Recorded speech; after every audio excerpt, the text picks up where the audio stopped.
So a piecewise function is one that comes in pieces. So you could have something like a function, f of x, equals, and then maybe it's going to say it equals x if x is greater than or equal to 0. So there's always going to be like a restriction on the domain in a piecewise function. So it says, do this one thing if your domain element is in this range. And then maybe it says you take the opposite of x if x is less than 0. So this covers all the real numbers. And by the way, a piecewise function doesn't have to have all the real numbers in its domain, but this one does. So you have from 0 to infinity, and then whatever x is, you're just going to get x out. And so, like if you put in a 1, you get 1 out. If you put a 2 in, you get 2 out. And it goes like this, okay? But then that's the top part. The bottom part says, well, for the numbers less than 0, you take the opposite. So if you put in -1, you get out 1. If you put in -2, you get out 2. And it goes like this. This is actually the definition of the absolute value function, okay? So the absolute value function is a piecewise function. But we're going to give you another really good example so you can see it, okay? So it's about an internet plan, and it says, okay, if you are using, I think it's like gigabytes of data or something, it's $40, and I wish that 40 had been over here. I swear it was over there, but now it's not. It's just a flat fee, 40. So for $40, let me explain a little bit. It's explained in the book, but this is a cost function. Okay, so you're figuring out how much you're going to cost, and here's their plan.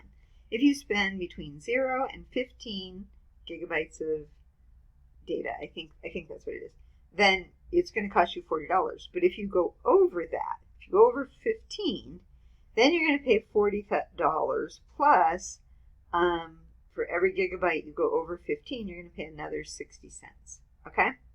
All right, so that's what's going on in the internet plan. They have plans like this at the post office and at the car rental place. You know, you pay a flat fee for so much, and then you have to pay additional if you go over that, you know, kind of thing. Okay, so how do you use a piecewise function?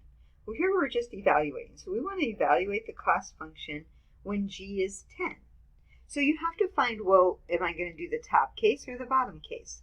It's this case because 10 is between 0 and 15, so that's just going to cost us $40 then. Okay, so if we used 10 gigabytes of data, it's going to cost us $40. That would be the interpretation. Okay, but now what if we use 45? Now we're over 15. Now we have to use the bottom case. So we have to plug that in. So we're going to go, get this thing not to bounce around. 40, so this is going to equal 40 plus 0.60, 45 minus 15. So that's the x right there, or the g. It's g.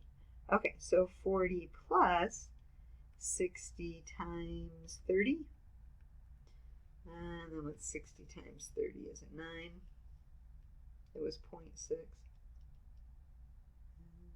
Nope, it's not that, because I am not multiplying right. 0.6 times 30 is 18. Okay, so it's going to be 40 plus 18, or $58. Having a lot of technical problems today. So it's 58. To interpret it, that says, well, if you use 45 gigabytes of data, which is 30 more than the 15 they allow, it's going to cost you another $18. It's going to cost you a total of $58. Okay. That is an example of a piecewise function.